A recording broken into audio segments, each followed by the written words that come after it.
దోషే కదా ఎవరైనా, ఒకవేళ నిజం కాకపోతే నిర్దోషిగా మీరు అంటుంటారు, అదేంటది కడిగిన ముచ్చలాగా బయటకు రావచ్చు. సరే వెంకటరెడ్డి గారు మీ అబ్జెక్షన్ ఏంటండి? వాద్యావన్ గారు మన లాస్ట్ టైం మీ డిబేట్ లోనే అనుకుంటా నేను క్లియర్ గా అన్నా 2014 నుంచి 19 దాకా చంద్రబాబు నాయుడు గారి హయాంలో జరిగిన మద్యం అమ్మకాలు అండ్ ఏదైతే మద్యం పాలసీ మీద, అలానే జగన్మోహన్ రెడ్డి గారి ప్రభుత్వంలో 2019 నుంచి 24 దాకా 5 ఏళ్లలో జరిగిన మద్యం అమ్మకాలు మద్యం పాలసీ మీద సుప్రీంకోర్టు సిట్టింగ్ జడ్జితో విచారణకు మేము సిద్ధంగా ఉన్నాం వైఎస్ఆర్ కాంగ్రెస్ పార్టీ. నేను ఆ పార్టీ అధికార ప్రతినిధిగా అని చెప్పాను, మొన్న కూడా మీ డిబేట్లో నేను చెప్పాను. ఇప్పుడు జేడీ లక్ష్మీనారాయణ గారు చెప్పడం కాదు, చంద్రబాబు నాయుడు గారు మద్యం కుంభకోణానికి సంబంధించినటువంటి దాని మీద సంవత్సరానికి 1300 కోట్ల రూపాయలు రాష్ట్ర ప్రభుత్వానికి నష్టం చేకూర్చాడని, ఎలా బార్లకు సంబంధించినటువంటి ప్రివిలేజ్ ఫీజును రద్దు చేయటం, మద్యం దుకాణాలకు సంబంధించినటువంటి ప్రివిలేజ్ ఫీజును రద్దు చేయటం వల్ల ఏడాదికి ప్రభుత్వానికి వచ్చేటటువంటి ఆదాయం 1300 కోట్ల నష్టం జరిగింది. 1300 ఇంటూ 5 అంటే దాదాపుగా 6500 కోట్ల నష్టం కలిగింది. కాబట్టి దాని మీద చంద్రబాబు నాయుడు గారి మీద సిఐడి ఆల్రెడీ కేసు నమోదు చేసింది. A3గా ఉన్నారు చంద్రబాబు నాయుడు గారు, A2గా కొల్లు రవీంద్ర గారు ఉన్నారు. సో A1గా అప్పుడు ఉన్నటువంటి ఎక్సైజ్ శాఖ సంబంధించినటువంటి ఎవరైతే అధికారులు ఉన్నారు. సో ఇలా ముగ్గురు బెయిల్ మీద బయటకు వచ్చారు. ఎప్పుడు బెయిల్ వచ్చింది వాళ్ళకి? జనవరి 10, 2024 సంవత్సరంలో బెయిల్ మీద బయటకు వచ్చి ఉన్నారు. సో అదే విధంగా ఇసుక కుంభకోణం మీద బెయిల్ మీద బయట ఉన్నారు. Amaravati inner ring road alignment మార్పుల మీద బయటకు వచ్చున్నారు. స్కిల్ డెవలప్మెంట్ మీద, ఆల్రెడీ హెల్త్ ఇష్యూస్ మీద బయటకు వచ్చున్నారు.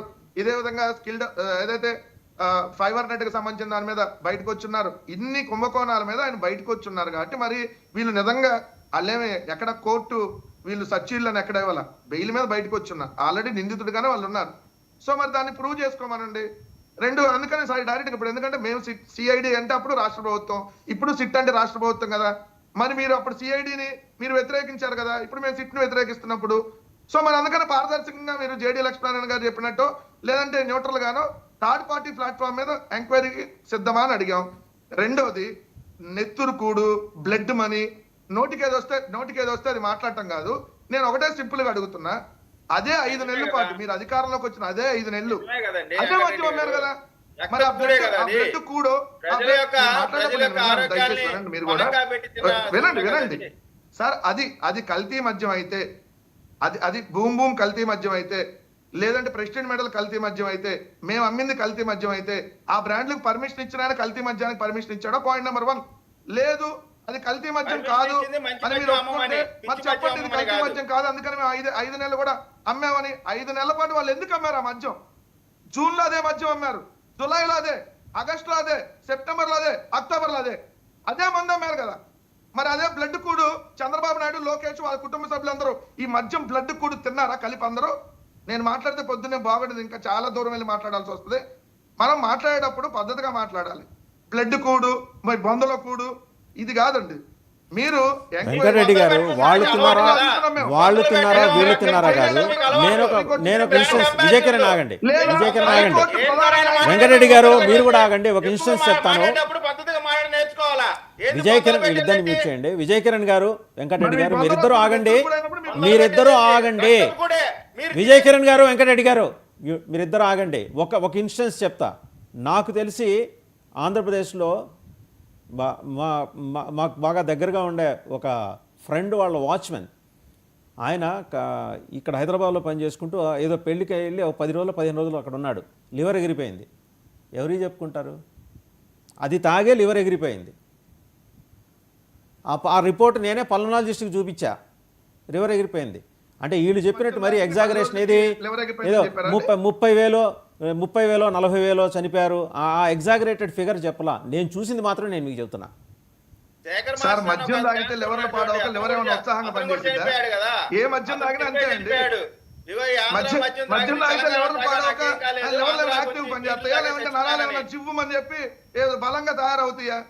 ఏ మద్యం తాగినా ఆరోగ్యానికి హానికరం, పోతారు తొందరగా. అది ఎక్కువ తాగితే తొందరగా పోతారు, తక్కువ తాగితే కొంచెం లేటుగా పోతారు. అది ఏ మద్యం తాగినా, తెలంగాణ మద్యం, అమెరికా మద్యం, ఆంధ్ర మద్యం ఉండదు. అది కూడా తెలియకపోతే ఏం చేస్తాం? తెలుగుదేశం ఆయన అక్కడికి వెళ్ళి తాగొచ్చిన తర్వాత జరిగిన పరిస్థితి ఇప్పుడు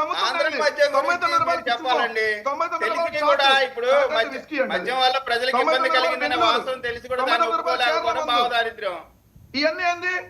ఇవన్నీ ఏమన్నా పోస్టర్ పార్లమెంట్ పెడతారా? ఆ మందులో ఆల్కహాల్ ఏమన్నా వేయకుండా, లేదంటే ఏమన్నా బలానికి సంబంధించిన టానిక్ ఏమన్నా పోతున్నారా? దేంట్లో ఉండేదైనా ఆల్కహాలే. అప్పుడు అదే బెవరేజ్ ఆల్కహాల్ లో కూడా కంటెంట్స్ దాని తయారు చేసింది. దానికి ఏ బెవరేజ్ చేసేటువంటి మీద మీరు కంప్లైంట్ క్వాలిటీకి చేశారు? పిచ్చి మద్యానికి ఏ కూడా బెవరేజ్ తేడా మీద ఉంటుంది, మీరు డిఫరెన్స్ ఆలోచిస్తే ఉంటుంది. చెప్పండి. వాసుదేవన్ గారు ఆంధ్రప్రదేశ్ లో తయారైన మధ్యలో Actuals కదా వాళ్ళ మందులు ప్రభుత్వం ఎందుకు అమ్మింది. availability లేకుండా అదే చేశారు బెవరేజ్ చెప్పండి. కదా 20 బెవరేజ్ కార్పొరేషన్లు ఉన్నాయి. Sorry 20 డిస్టిలరీలు, Distilleries. నాట్ బెవరేజ్ 20 డిస్టిలరీలు ఉన్నాయి. అదే డిస్టిలరీ నుంచి కదా మద్యం వచ్చింది. అదే డిస్టిలరీలు ఏదో తెలుగుదేశం పార్టీ నాయకులే ఉన్నాయి కదా. మరి అక్కడి నుంచే మద్యం తయారైంది కదా. అంటే వాళ్ళు కల్తీ మద్యాన్ని సప్లై చేశారా ప్రభుత్వ దుకాణాలకి? చెప్పండి అండి, నేను అడిగేదాని సమాధానం. ఏ డిస్టిలరీ మీద మీరు ఎందుకు మరి Right. ఇప్పటివరకు చర్యలు తీసుకోవాలి? అది కల్తీ మద్యం అయితే మా దగ్గర నుంచి వచ్చి ఉంటే ఖచ్చితంగా మా పార్టీకి సంబంధించిన వాళ్ళైనా ఎవరి పార్టీకి మీ సంబంధించిన పార్టీ కదా 20 ఎక్కడి నుంచి వచ్చినా డిస్టిలరీలు తప్పుడు ఇప్పుడు కూడా అయ్యే ఉన్నాయి. పిచ్చి మద్యం చంద్రబాబు ప్రజలకు నాయుడు హానికరమైన గారు మద్యం మొత్తాన్ని కానీ డిస్టిలరీ నామ్స్ నుంచి వ్యతిరేకం చేస్తుంటే ఎవరైనా మరి ఆ శిక్షలు మందు వేస్తారు. కల్తీ మందు విచారణ డిస్టిలరీలు తయారు జరుగుతోంది. చేస్తే ఎక్కడి నుంచి ఏ వచ్చిందో, డిస్టిలరీ ఎక్కడికి మీద మీరు ఎందుకు పోయిందో, కేసు పెట్టి ఏం కూడా అరెస్ట్ జరిగిందో చేయాలా? విచారణ జరుగుతోంది. విశాఖ డిస్టిలరీ కానీ ఏమండి? మరి వైఎస్ఆర్సీపీ కానీ టీడీపీ కానీ ఇద్దరివి 2 వర్షన్స్. ఇక్కడ ఒక ఇండిపెండెంట్ వర్షన్ ఇవ్వడానికి నాగార్జున గారు ఉన్నారు. ఏమంటే ఒక నిష్పాక్షిక విచారణకి మీరు అమాయకులు ఉన్నారు వాసుదేవన్ గారు. మరి నాగార్జున గారు ఇండిపెండెంట్ వర్షన్ ఇస్తున్నారా? ఆయన ఇస్తారు. నిష్పాక్షిక విచారణకి మీ అధ్యక్షురాల్ని ఒక్క మాట అవకాశం ఉందా? నాగార్జున గారు మాట్లాడు ఒక్క మాట. మరి ఇదే షర్మిల గారు 2019 కంటే ముందు ఇదే షర్మిల గారు కూడా ఆరోపణలు చేశారు. ఏమని? వైఎస్ఆర్ కాంగ్రెస్ పార్టీ తరపున ప్రచారాలు చేస్తూ చంద్రబాబు నాయుడు గారు ఆల్రెడీ లిక్కర్ కుంభకోణంలో ఉన్నాడు, ఆ లిక్కర్ కుంభకోణం మీద సిబిఐ విచారణ కూడా జరగాలని చెప్పి ఇదే షర్మిల గారు అప్పుడు కూడా ఆరోపణ చేశారు. మరి దాని మీద ఇప్పుడు ఎందుకు మాట్లాడట్లా షర్మిల గారు? మాడతారు ఇప్పుడు ఆయన మరి మాడతారు. ఆ స్క్రిప్ట్ ఇంకా రాలేదా? ఏమండి ఏమన్నా మీ అధ్యక్షురాలకి మీరు ప్రాంప్టింగ్ అది చేసి బ్రీఫింగ్ ఇచ్చి మాట్లాడిస్తారా దీని మీద? అన్న జగన్ ఇప్పుడు నిజంగా చనిపోతే దీనివల్ల ఇండిపెండెంట్ ఎంక్వైరీ ఆర్డర్ చేయండి. వరల్డ్ హెల్త్ ఆర్గనైజేషన్ ఎక్స్పర్ట్స్ ని పిలవండి. ఇప్పుడు జగన్ లాగా మాకు పెన్ని పేపర్ ఇచ్చి మొత్తం రాసుకొని మీడియా ముందు 30,000 మంది ఉమెన్ మిస్సింగ్ ఒకటి అండ్ 30,000 మంది చచ్చిపోవటాలు, తాగి చచ్చిపోవటాలు ఒకటి. ఈ రెండు వాళ్ళ మేజర్ ఇష్యూస్ రాష్ట్రంలో. కరెక్ట్. రెండింటి గురించి కూడా మాట్లాడండి. ఎప్పుడో వచ్చేసి ఆవిడ సడన్ గా ప్రత్యక్ష